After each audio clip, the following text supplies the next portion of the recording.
Hello, everyone. Welcome back to another video where I talk about levels and see whether or not I like them. I would say happy Valentines, but then I realized I'm talking to the Geometry Dash community. But anyways, today's video topic is about levels that would date each other to, or more specifically, levels that I ship each other with. Basically, when there are two levels that seems perfect for each other, that in a scenario with their two characters in a fictional story, they'd fall in love with each other. I know it's a bit early for me to already be making a sequel to this video, but hey, it's Valentine's Day, and since you guys just loved the last video, might as well do a sequel now, you know? And just like last video, we're also gonna see which level is better and what romance trope they fit in, but this time, we're also gonna see which one's the dominant one, as well as the level's gender, cause why not? Once again, these are my opinions, and if you don't agree with them, then more power to you. But anyways, with that out of the way, let's start the video starting with...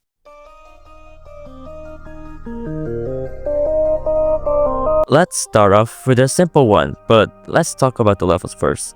I think everyone here knows what Tidal Wave is. It's our current top 1 demon, which we might actually see getting dethroned sometime soon. There's a lot of controversy behind its rate, but hey, what can you do about it really? I do like the level's decoration.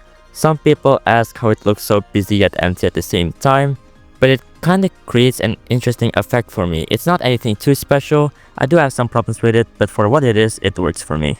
Aquamarine is a Succubent Circle spin-off that was originally an extension of the challenge level I Cry, which was a remake of the level Diamond Dance, which was a part in Succubent Circles that was made into a challenge. This level is not anything too special, even the creator themselves acknowledged that.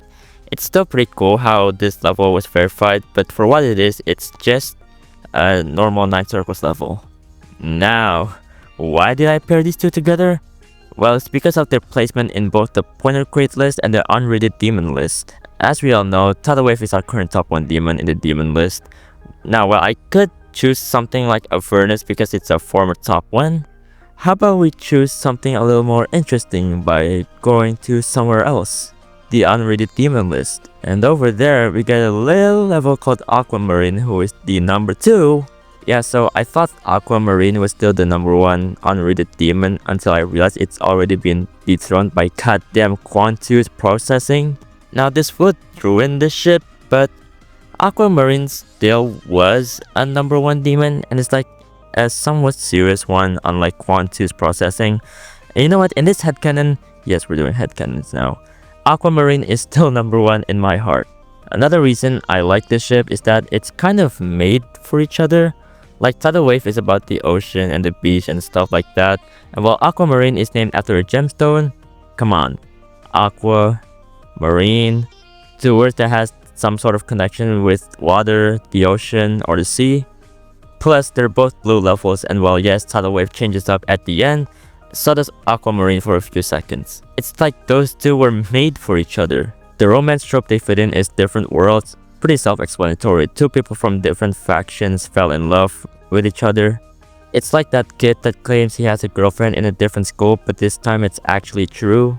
For their genders, they're both female. I already drew Tidal Wave as a girl in another video where I draw GD levels as human, which you should watch, by the way. I was really proud of that video, but it kind of flopped.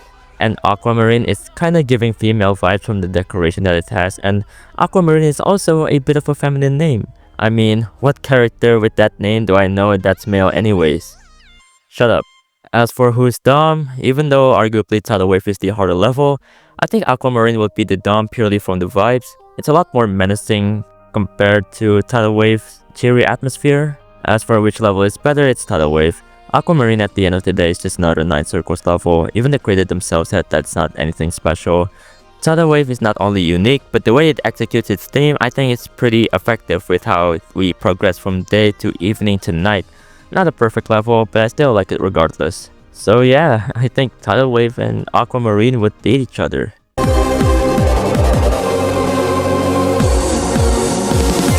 This one's a fun one, but let's talk about the levels first. You all know what Bloodbath is. It's one of the most iconic top ones out there, and for a good reason. The decoration still holds up in my opinion, with each part having a unique look to them while still keeping it consistent with the theme. I do somewhat dislike the gameplay though. It's kind of inconsistent for me, especially Michigan, Giron, and G-Boy. Sonic Wave is also another one of the most iconic top ones ever. It didn't really start off that way, as it was originally just trying to dethrone Poltergeist as the hardest 9 circles level, until it got a buff date where it was harder than Bloodbath. But of course, as you may know, it wasn't legitimately verified when it was released until Sonics came in and verified it legitimately. Now, why do I ship these two together? Well, I'll be honest, besides the levels being blue and red making them like perfect parallels to each other, it's actually more so because of the story behind Riot and Cyclic's rivalry. These two were debated on who's the better player back then, before, you know, the confession. Cyclic was sort of in the lead in the rivalry, so Riot went on and made Bloodbath, which was meant to be the hardest level at the time, and succeeded. Now the pressure's getting onto Cyclic, which can potentially factor into Sonic Wave's difficulty in its buff date. But as you may know, the verification of the original Sonic Wave wasn't legitimate, and only until later on where Sonics verified it legitimately. With that brief history lesson, wouldn't Bloodbath and Sonic Wave be more enemies than anything? Well, my friend, let me tell you all the wonderful trope of enemies to lovers, where two characters were once considered enemies but eventually become lovers later on. Hear me out on this story I just made up, okay? Bloodbath and Sonic Wave were once rivals, competing to be in the top spot of the demon list. Sonic Wave has been in the top spot for a while. However, here's a secret. Sonic Wave actually has a crush on Bloodbath. And the reason for Sonic Wave wanting to be the top is to impress Bloodbath, because Sonic Wave thinks this is the only way to get Bloodbath's attention. But eventually, Bloodbath came up on top with hard work and dedication. Now Sonic Wave, with desperation, tried to get its top spot back through not so legal means, thinking that if Sonic Wave doesn't get the top spot, Bloodbath won't be impressed and think Sonic Wave as lesser. But of course, the other demons on the demon list caught on to Sonic Wave's shenanigans, and Sonic Wave was exiled from the demon list. Bloodbath, not knowing Sonic Wave's true intentions, was confused by the decision as though they'd been competing for a while, and was just baffled on Sonic Wave's decision to cheat. This is already looking like it's going to be a doomed ship. Until one day, Sonic Wave decided to have its redemption arc and finally claim its top spot. And then, Sonic Wave came and found an old friend, Bloodbath. Bloodbath was impressed and praised Sonic Wave on its ability to make a comeback, and finally, Sonic Wave revealed the truth on why it was trying to reach for the top spot so bad. Bloodbath was flushed and decided to give Sonic Wave a second chance. And then they kissed or something, I don't know, this story sucks. And with that, Sonic Wave and Bloodbath fit into the enemies to lovers trope, with them being rivals at first, but end up lovers in the end. As for which level is better, it's Bloodbath. As much as for legendary level Sonic Wave is, at the end of the day, it's really just a 9 circles level. Sure, the color looks cool, but still, there's only one standout part being the second cube looking pretty sick with the glow usage. Bloodbath, I'd argue, still hold up to this day, with a lot of parts still looking pretty decent. For who's the dumb, it's Bloodbath. Sonic Wave just seems like the less mature one in this relationship. And for gender, I can see Bloodbath being a dude, and Sonic Wave is a girl because I have this drawing of Sonic Wave as a human, and she's a girl, so let's go with that. So yeah, I think Bloodbath and Sonic Wave would be lovers after being rivals for a long time.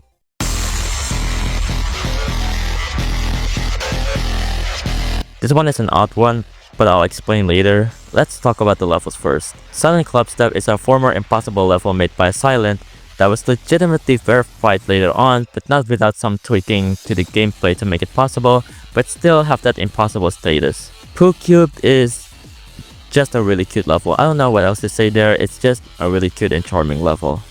Now, why do I ship these two together? Well, the reason is actually a bit different from the other ones in this video. It's because I want to make parents for Final Destination.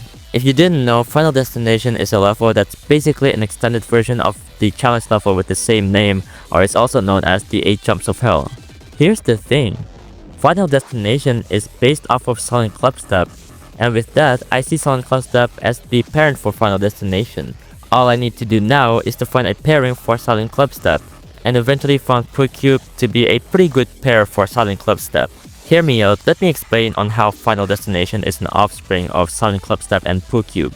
The Silent Clubstep aspect is of course the 8 Jumps of Hell, but not only that, the color black used on the block design also represent the menacing feelings Silent Clubstep has being an impossible level that was feared by a lot of people in the community for a long time. Not only that, since people mainly know Silent Clubstep for its gameplay, it makes sense that Silent Clubstep's influence on Final Destination is on the blocks and spikes since that's most associated with the gameplay. The pool cube aspect is with the background being a solid pink color. Now, people mainly know pool cube for its cutesy style of decoration making the level feel adorable, and people mainly know pink as cute, lovable, charming color. So pool cube's influence on Final Destination being the background makes sense to me since backgrounds are most associated with decoration. God, that was hard to explain, but I hope you understood on what I was trying to say. Now, is there any actual correlation between Silent Clubstep and Pool Cube? I'll be honest with you, not really. The most I can actually find is the fact that Silent Clubstep was pretty close to Pool Cube one time, being around like 4 places apart. So you know what? Let's go with that. The romance trope they fit in is opposites attract, with Silent Clubstep being this menacing level that was feared by the community for a long time, and Pool Cube being this just cute level. And combine those two aspects together, you get Final Destination, which in my opinion is a menacing yet endearing level. For who's dumb, it's Silent Clubstep. I think you can already guess my reasoning for that. For gender, you might think that Pool Cube is the woman in the family, but no. I'm going Silent Clubstep for the woman. And Pool Cube is her twink boyfriend. Might as well give Final Destination a gender as well. Trans girl, because why not? This level seems like something a trans player in GD would play. As for which level is better, it's Pool Cube. I do like Silent Clubstep's decoration. Even if it's nothing special, it's pretty unique for the time. But Pool Cube, come on, I can't help but just love the aesthetic of this level. I am a sucker for the style of decoration, where everything is just this cutesy art style. So yeah, Silent Clubstep and Pool Cube would be the parents of Final Destination.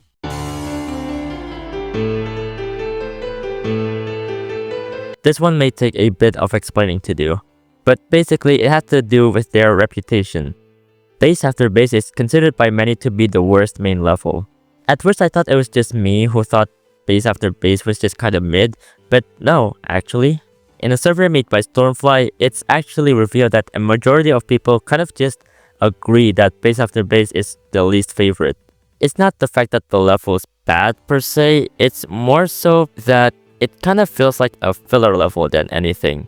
Unlike other levels which bring something new to the level and just kinda does what the other levels do, but worse. It's a level that if you remove from the main level list, I don't think anyone would notice. Maybe the other level that can fit it in that category is Can't Let Go. Generation Retro is a level whose reputation is shattered due to a video Colin made deeming it the worst level in the game. The reasonings he gave were mainly objective, like how some parts were inconsistent, the gameplay is less than stellar, and some bugs that was encountered in the level. He also made a point that the thing that made the level worse is the fact that it's in a gauntlet, so it's sort of mandatory for you to complete. While his points are understandable, I still like the level just because it's just really goofy for me. Now with that being said, I feel like these two would fit well with each other due to their status as being the most hated level. One from the main levels and one being an online level. The romance trope they fit in is probably Friends to Lovers. I thought Outcast was a romance trope where basically two characters who are not looked at fondly by others find love in each other.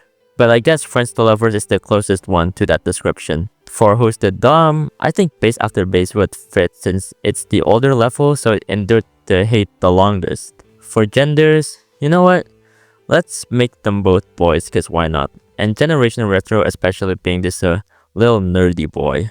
For which level is better, it's Generation Retro. I keep forgetting that Base After Base is an actual level, while Generation Retro has its charm. So yeah, Base After Base and Generation Retro would be lovers as outcasts. And so those are levels that I think would date each other. Well, that's the end of the video. Did you agree or disagree with my picks? Maybe there's a pair of levels that you think deserve to be in this video. Let me know in the comments below and I will definitely make a sequel and you guys will watch it. And if you enjoyed this video, make sure to leave a like and subscribe since I'm trying to hit 4K by the end of the year. Oh, and if you want to support me even further, you can buy a commission from me down at VGen, where you can commission a headshot, half body, full body, a banner, or a thumbnail. That's all I have for you today. I'll see you all later. Bye bye.